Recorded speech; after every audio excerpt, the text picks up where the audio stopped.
This podcast is brought to you by Visor.ai.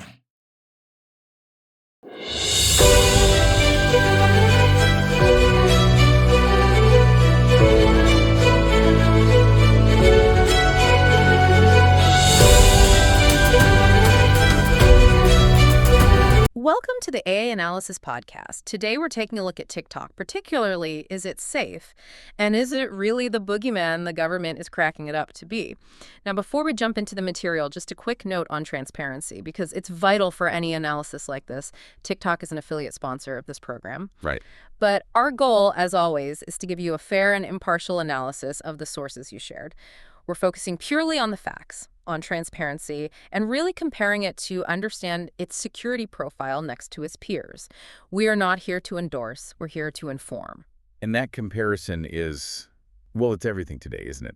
Our mission is to really distill the core information on TikTok's privacy, its security, its influence operations. It's not in a vacuum. Exactly, not in a vacuum. We have to critically stack those findings against the apps you use every single day, the Facebooks, the Instagrams, the Googles, to give you some real, meaningful context. Exactly. So the fundamental question we're asking is this. Are the fears driving all this legislative action really unique to TikTok? Is there some deep technical flaw or, some nefarious behavior? Or is it just the common risks we see with all social media, but magnified because its parent company, ByteDance, is based in China? That's the question. So let's unpack this. And I think we should start at the most basic level of safety. Let's do it. Let's start with the application itself, the general safety assessment. When people ask if an app is safe, what they usually mean is, does it have malware? Is it going to steal my data directly? Okay, so let's unpack that. If I download the app from the App Store or Google Play, should I be worried that the code on my phone is fundamentally malicious? Based on all the security analysis we've seen, the answer is, well, it's generally reassuring. Now, the sources we have indicate that as far as mainstream social media platforms go, TikTok is safe. Safe in what sense? It doesn't contain malware. It's not designed in its basic structure to steal your personal information directly off your device in some kind of rogue fashion. It really adheres to the standard industry expectations for basic application security. So the app's code is fundamentally sound, but the sources still insist that you need to be cautious. They use this analogy of having a secure home but still needing a security system, still needing to lock the doors. Right. So where does the real everyday danger lie if it's not in the app's code? And that caveat is crucial. The most immediate threats, they don't stem from ByteDance or the app itself. They come overwhelmingly from other users. Fraudsters and scammers. Fraudsters and sophisticated scammers.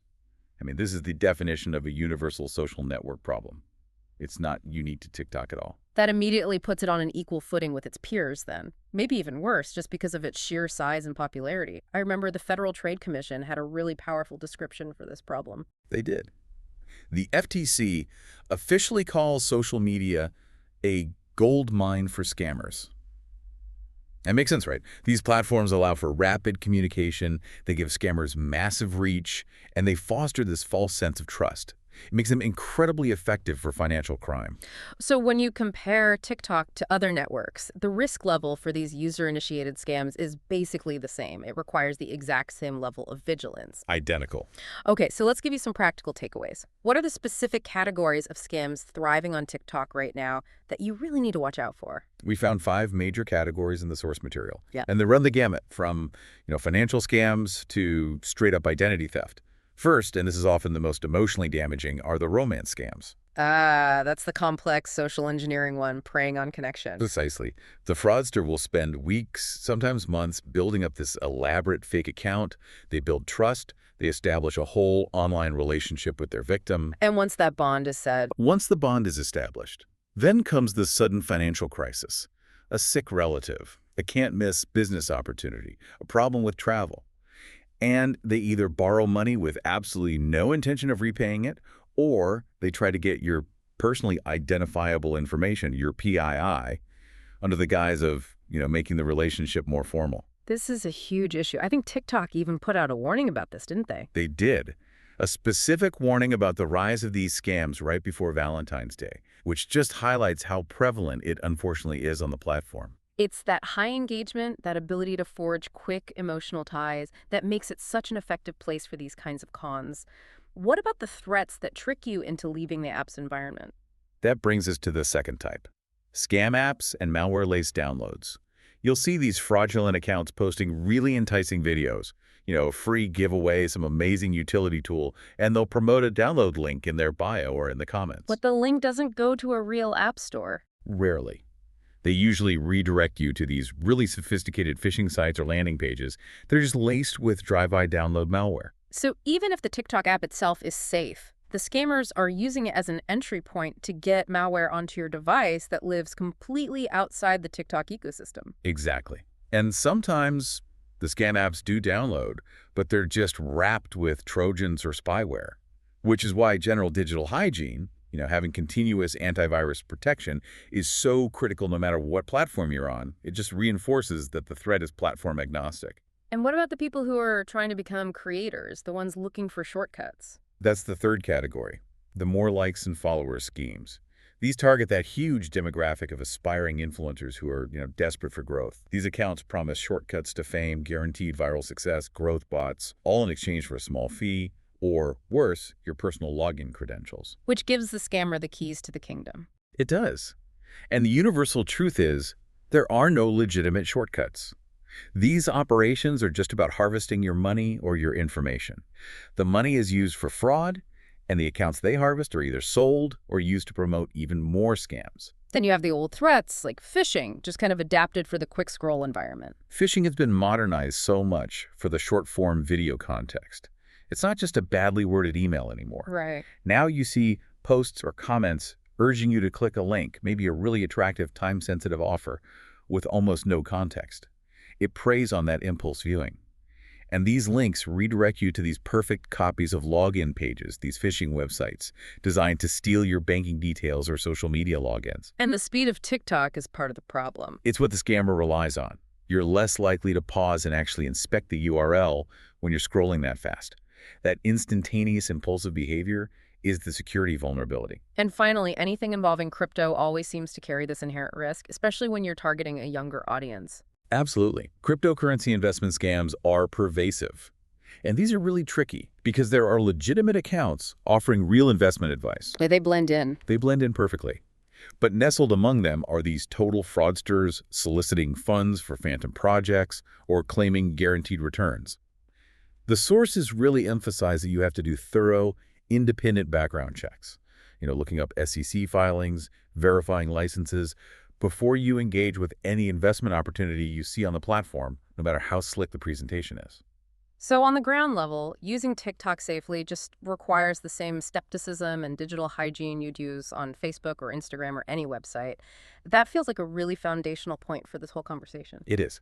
The immediate personal risk isn't Chinese espionage. It's common, persistent fraud. Okay, let's pivot from that to the aspect that gets all the media attention, data collection. Right. This is where the real controversy is. The general feeling is that all social media is invasive, but that TikTok's is somehow extreme. This is the source of that boogeyman claim. So let's frame this around the basic truth that social media platforms exist to collect data. Precisely. They are inherently invasive. Their business model is your data, which means you need to clearly understand and accept the privacy policy before you even create an account. You're trading your behavioral data for access to the service. That's the deal. Let's get granular then. What is the comprehensive list of data that TikTok collects? One of our sources suggested they may actually know you better than your best friend does. How is that claim supported by what they actually acquire? It's supported by the sheer breadth and depth of the collection. It happens across multiple layers. Let's start with personal information. This is what you consciously give them at sign-up. Username, password, birthday. Yep. Username, password, date of birth, email, phone number, your profile bio, and your profile photo or video. Standard stuff. That's the standard identity info. What about beyond identity? The stuff a user actually generates on the app. That would be user and content data. So everything you create and view, your language preferences, the audio and video you upload, your comments, records of your live streams. They also log detailed records of any purchases you make. The time, how much you spent on virtual items, the payment method, even if it's processed externally. Okay, now for the engine of the whole thing, the For You page, the behavioral tracking, This has to be the most sensitive data for profiling people because it gets to the core of who you are and what you're interested in. This is where TikTok truly excels, and where it might be a little different from traditional platforms. The behavioral tracking monitors your activity in extremely fine detail. It notes every single video you view, not just the ones you like or comment on. It's watching how you watch. Exactly. How long you dwell on a specific frame or how quickly you scroll away, those micro interactions. It records videos you save to your favorites, content you share, your entire search history. That level of detail allows for scarily precise profiling. It's way beyond just broad interests. Absolutely. This data is used to generate a really detailed probabilistic profile based on your interests, your inferred gender, maybe political leanings, even subtle emotional responses they observe while you're viewing. All of that fuels the hyper-efficient recommendation engine. But it gets even more invasive. I remember reading about what they collect from your device itself. Critically, yes. They also collect files that you may not have conscientiously shared. Things like file names and file types on your device. And they log what you browse and search both in-app and potentially through tracking pixels on external websites. Wait, hold on. Collecting metadata like file names and file types on your device, that sounds particularly invasive. Why would a social media app possibly need that? Well, it's often used for what's called device fingerprinting and system analysis. By compiling this unique signature of your device, which apps are installed, the types of files present, your hardware specs, they can track you even if you delete your account and create a new one. And the more worrying possibility.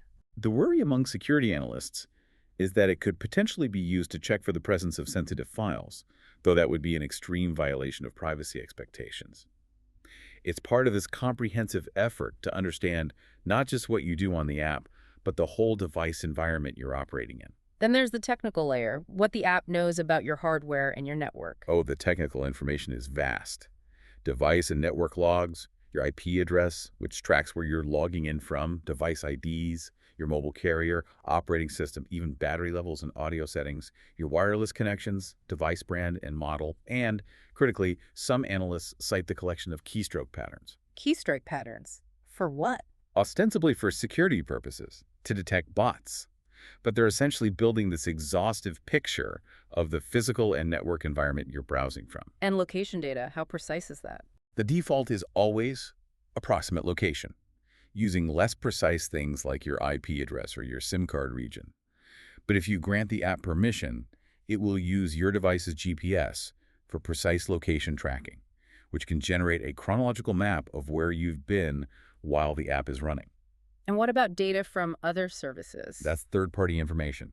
So if you sign up using, say, your Google or Facebook account, TikTok gets and stores your public profile info from that service. And for age or identity verification, they might request proof of identity, like a photo of your driver's license, which they process and store temporarily. That whole list, it suggests near total visibility into a user's digital life. But now let's bring it back to the core comparison. Is this scale of data collection, including the keystroke patterns and the file name data, is that unique to TikTok? And this is what's so fascinating. While the sheer scale and, let's say, the aggressiveness of the behavioral tracking might be exceptional because it serves that powerful algorithm, the general categories of data they collect and share are not unique to TikTok. So Facebook, Instagram, Google, they're doing the same kind of thing. They utilize similar, comprehensive data gathering and sharing practices. Absolutely. So from a pure privacy standpoint, just how much info is being collected, if you use other major social media platforms, you've already accepted this intense level of data exposure. Wow. TikTok is just using the standard toolkit, maybe with more advanced behavioral analysis. That is the definitive conclusion from the analysis we looked at. If that list of data we just went through makes you uncomfortable, then your discomfort should really extend to almost every major free-to-use app on your phone.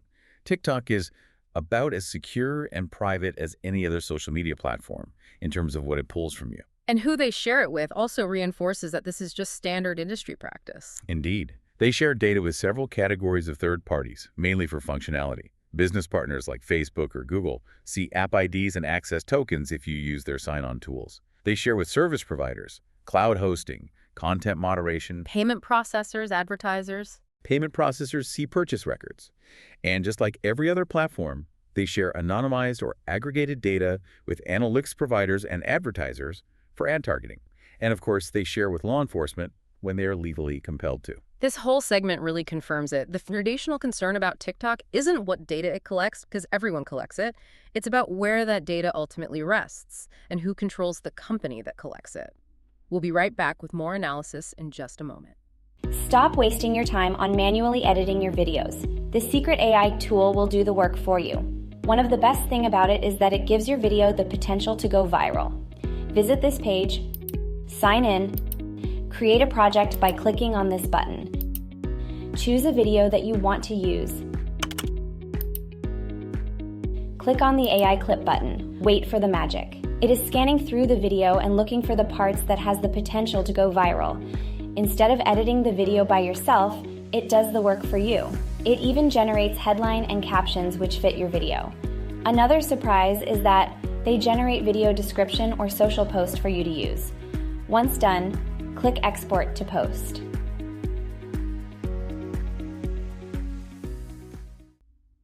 Welcome back. Before the break, we established that TikTok's data collection really just mirrors what its major Western counterparts are doing.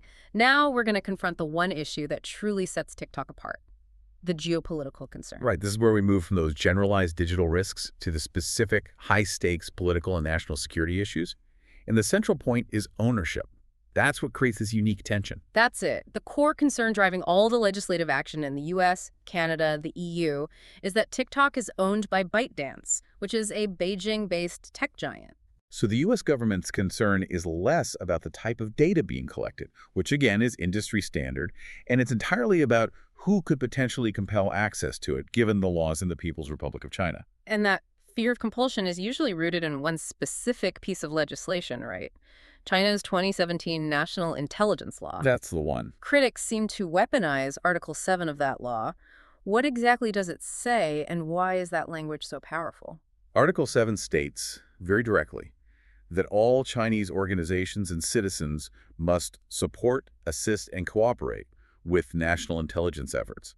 That one sentence, when you look at it in isolation, gives critics the mechanism they need. Yeah. It's the theoretical pathway for the Chinese Communist Party, or CCP, to compel ByteDance to hand over U.S. user data or to manipulate the platform for intelligence. That's the central legal fear that validates the whole boogeyman narrative. It is. But the sources we looked at suggest that legal interpretation isn't so cut and dry. It sounds like a really complex legal debate is being boiled down to a single scary sentence. Exactly. Researchers argue that sentence is frequently taken out of context in Western media. While the obligation to assist is there, the law also includes caveats that are meant to protect the rights of users and private companies. Like what?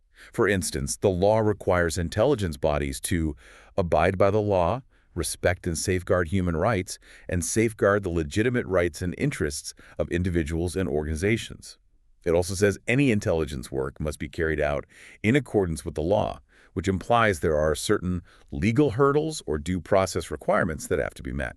So Western critics are saying ByteDance must cooperate, while some legal analysts are saying, yes, but that cooperation has to follow due process and respect privacy rights under Chinese law. But I guess in a national security context, that nuance just gets lost. It gets completely lost. For Western lawmakers, the mere existence of a legal mechanism that could compel access, even if there are other clauses that mitigate it, is just an unacceptable national security risk when you're talking about the data of 150 million Americans. The potential risk just outweighs any legal nuance. Okay, let's try to gauge the practical reality here versus the theory. U.S. lawmakers have alleged some really serious potential for exploitation. What's the evidence backing up these claims of tracking and espionage? The allegations are that China could exploit TikTok's data to, say, track the locations of federal employees or build sensitive personal dossiers for blackmail or conduct corporate espionage.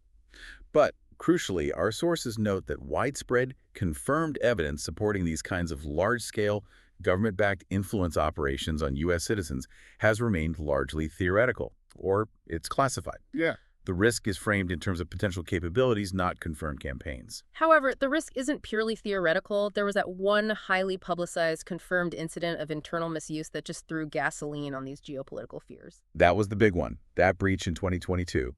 ByteDance did admit that 4 of its Beijing-based employees accessed the data of at least 2 U.S. and U.K. journalists. And what data specifically? Including their IP addresses, which they use for location tracking. And the purpose wasn't generalized state espionage, but something more specific and internal. Right. It was an attempt to unmask internal sources who were leaking confidential information about the company to the media.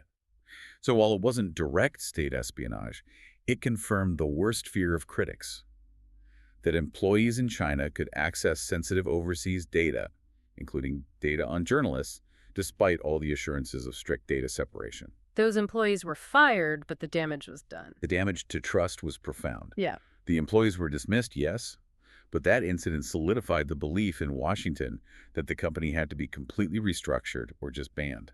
So how has the company responded to these deep, unique security concerns from Western governments? They've initiated these massive, really costly and complex mitigation efforts. The two big ones are Project Texas in the US and Project Clover in Europe.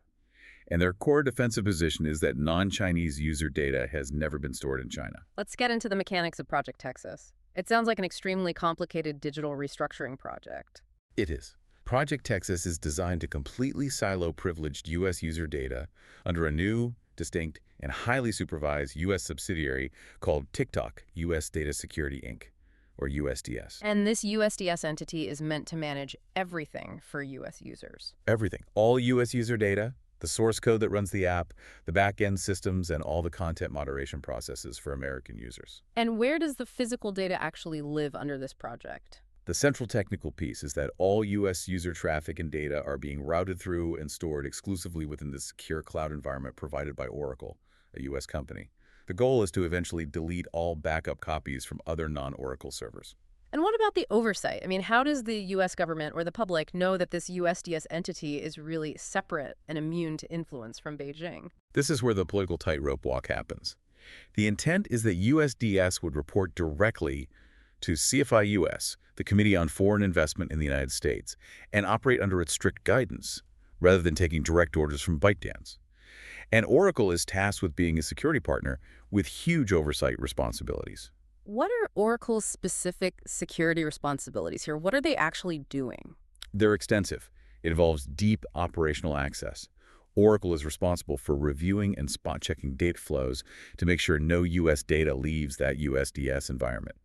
They're also tasked with digitally signing software code updates before they get deployed to U.S. users to ensure no malicious code gets inserted. So they're checking the code itself. And what's more, Oracle is meant to oversee and potentially audit content moderation decisions and the use of those influential internal tools we'll talk about. It's a critical layer of accountability that's pretty much unprecedented in social media regulation. And Project Clover is just the European version of this. Yes. Project Clover is the parallel system for Europe, focused on meeting their stringent GDPR data privacy standards. They're building new data centers in Ireland and Norway for European data. And they even went a step further in Europe, enlisting an independent third-party cybersecurity company to oversee all data use, much like Oracle's role in the U.S. So these efforts show the company recognizes its complicated position and that it has to do something to placate governments, even if its data practices are pretty standard for the industry. Right. But critics still doubt that a subsidiary like USDS can truly firewall itself from its parent company in Beijing. That's the lingering fear. That technological firewalls are just no match for human command structure and national laws. That's the central debate that continues to rage, whether Project Texas actually provides sufficient assurance against a determined intelligence agency. Okay, let's move from data collection to influence. Let's talk about the brain of the platform, the recommendation algorithm. The famed For You page, or FYP. And the concern here, from the FBI and others, is the fear that the Chinese government could potentially control the recommendation algorithm for influence operations. How feasible is that, really? What makes the FYP so much more powerful than, say, the Facebook feed? Its power comes from its technological sophistication. It doesn't rely on simple metrics like who your friends are or what pages you follow, which is how traditional feeds work. Instead, it monitors this much wider range of micro-behaviors while you're viewing. Like what we talked about earlier. Dwell time. Dwell time, how long your eyes are on a video before you scroll. It registers rewatches, pauses if you use a sound from a video. This continuous deep observation allows it to accurately model not just your interests, but your emotional state, even your vulnerabilities. It understands your psychological profile to an exceptional degree. Exactly. And that refinement makes it incredibly effective at giving you personalized content. It creates that feeling of being perfectly catered to, sometimes making it hard to disengage from. And that precise targeting, which is so valuable for users, is also what makes it a powerful theoretical weapon for influence if someone wanted to subtly push or suppress certain narratives. Precisely. And these influence concerns, they're often fueled by these stark comparisons to Douyin, the Chinese domestic version of the app. That's kind of the proof that ByteDance knows how to manage content for national priorities. The Douyin divide is a huge driver of Western political concern. Douyin operates under stringent national censorship. But more importantly for this discussion, it includes a strict teenage mode for users under 14. And what does that mode do? It enforces screen time limits of just 40 minutes a day. And it only shows educational, wholesome, patriotic, or scientifically focused content. It's whitelisted content deemed beneficial for Chinese youth. That is a stark, almost philosophical difference from the global TikTok, which is all about viral dances and challenges. It is. And critics argues this shows the parent company knows exactly how to engineer a different kind of App 1, focused on education and national health for its own citizens. It suggests a deliberate divergence and maybe an indifference to the effects of the global TikTok on Western youth. So the key question is that same stringent censorship being quietly applied to the global TikTok? Are they exporting their political control? The research we looked at suggests otherwise. Studies comparing the two concluded that the global TikTok does not employ the same level of pervasive political censorship as Douyin. What did they look for? Researchers specifically searched for sensitive topics, jokes about Chinese leadership, the independence of Taiwan, the status of Tibet, and they found that such videos can easily be found on TikTok and are often widely shared. The conclusion was firm. The platform is not exporting censorship on a broad scale. Okay, so that kind of refutes the idea of a comprehensive political chokehold on the global feed.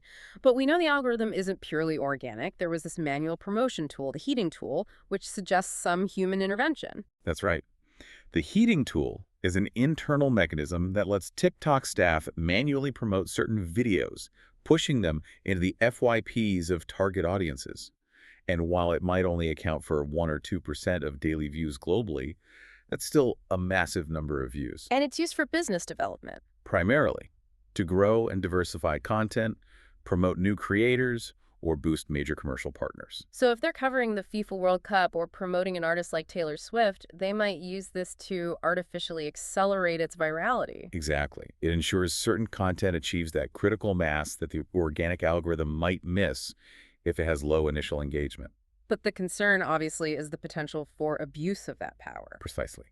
The tool has been controversial because some staff reportedly felt the internal guidelines allowed too much discretion, enabling them to promote their own accounts or those of friends and spouses for personal gain. That misuse, rather than state espionage, was the most documented internal problem with the tool. And how is ByteDance addressing the geopolitical fear around this human intervention? The heating tool is now specifically being reformed under Project Texas. The company is working to limit approval for heating to vetted U.S. security personnel within that USDS subsidiary. And Oracle is involved. And the entire process is being subjected to third-party auditing by Oracle. The goal is to remove the ability for any Beijing-based employees to arbitrarily influence what U.S. users see. All right, for our final segment, let's move to the immediate, tangible safety issues. How the platform manages its younger users, and the very real-world consequences of its viral content. Right. Since minors are such a huge demographic, it's critical to know what safety features are in place. So what has TikTok actually implemented to protect younger users, and what should parents really be aware of? They've implemented several specific controls, often in response to regulatory pressure, and these are essential for parents to understand. First, any account for a user under 16 defaults to private. Which means they have to approve every follower. Exactly. It limits their exposure to unknown adults. And what about limits on interaction? Significant limits. Direct messaging, or DM, is only available for users over the age of 16. And interactive features like Duet and Stitch, which let you remix other people's videos, are defaulted to only you for users under 16, preventing strangers from combining their content with that of minors. Are there also limits on the data collected from the youngest kids? Yes. For users under 13, data collection is significantly limited. For them, TikTok only collects basic info like username, password, birthday, and the necessary technical data for the app to function. That more invasive behavioral tracking is supposed to be absent for that age group. And for parents who want more direct, hands-on control? They can actively manage their child's usage through the family pairing feature. This lets a parent link their account to their child's, and from there they can set screen time limits, enforce a restricted mode to filter out mature content, and set limits on DMs. It is the single most effective tool for parental control. Now, for a clear, real-world illustration of the platform's incredible, almost frightening ability to drive mass action, viral challenges that spill over into public safety crises. This is where the platform's influence becomes undeniably relevant to everyone, regardless of who owns it. These viral challenges really show the dark side of that algorithmic efficiency. The two most notorious recent examples highlight this capacity to create destructive viral trends. The first one was the Devious Licks trend. That was the one sweeping through schools. What did that involve exactly? It was a trend where students filmed themselves vandalizing, stealing, or destroying school property, things like soap dispensers, mirrors, computers, and they'd post the evidence online. The scale was massive. I remember seeing reports of that. It caused widespread property damage in schools across the U.S. and the U.K. It led to expulsions, arrests, it caused real financial loss, and just severely disrupted the educational environment. And the second example had even graver, tragic consequences. It was directly related to public safety and crime. That would be the Kia challenge. This trend was incredibly destructive. It was explicit instructional videos demonstrating how to hotwire and steal certain Kia and Hyundai models from between 2010 and 2021 that didn't have engine immobilizers. And because the videos were so accessible, thefts just spiked. They spiked dramatically across the country. And the human cost of that viral content was just immense. It was devastating. This trend resulted in a massive surge in vehicle thefts, which tragically led to at least 14 confirmed crashes and 8 deaths associated with the stolen vehicles. Wow. It resulted in a huge $200 million class action lawsuit that required the manufacturers to provide software updates. It just demonstrates the direct, lethal public safety risk tied to the platform's viral capabilities. And it shows the need for incredibly rapid content moderation when real-world harm is at stake. Absolutely. Finally, we should touch on the persistent and growing mental health concerns related to app usage and that constant scroll environment. Yes. There's a documented concern about the short-form, rapid-fire nature of the content and its effect on attention spans, particularly for developing brains that are still wiring themselves for sustained focus. Beyond attention spans. More formally, extensive meta-analysis has found a strong correlation between heavy TikTok use and symptoms of anxiety and depression, and that link is demonstrably stronger in females and in young adults under 24. And what about that devastating spiral we mentioned earlier, the algorithmic rabbit holes? That is the crucial algorithmic problem. When a user engages with content related to sensitive topics like suicide, self-harm, or eating disorders, the algorithm, because it's so optimized to give you what you want, it tends to recommend more of those similar videos. Reinforcing it. It reinforces and potentially normalizes the behavior. Yeah. This is a recognized issue that the company says it is actively working to resolve, trying to introduce intervention points and break those harmful feedback loops without completely stifling user freedom. This has been an incredibly thorough analysis. It really required us to separate the political rhetoric from the digital reality. So to provide a final synthesis, we've established that TikTok faces these industry standard risks: pervasive data collection, user scams, content moderation issues. It's similar to all its Western counterparts like Meta and Google. Correct. And that elevated national security boogeyman narrative is rooted solely in its Chinese parent company, ByteDance, and the theoretical risk of government influence. It all comes back to that 2017 Chinese National Intelligence Law.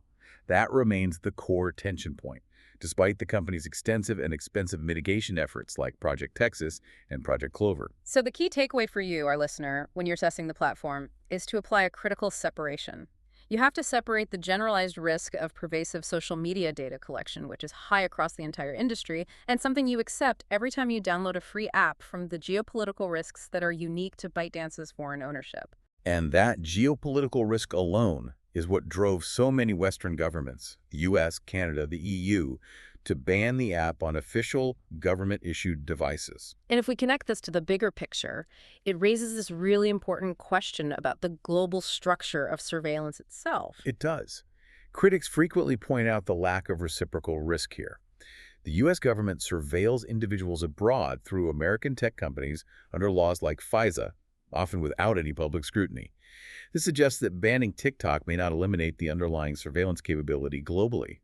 It just shifts which government holds the keys to which platform's data. Furthermore, since China blocked all the major U.S. social media apps years ago, Facebook, Instagram, Google, they don't face the same problem. There's no foreign-owned app collecting vast amounts of data on their own citizens. Which highlights that this battle for digital influence and data security at this scale is currently a one-way street that favors Beijing's national data protection policy. A powerful and complex reality to consider as you log into any social platform. Thank you for joining us for this analysis.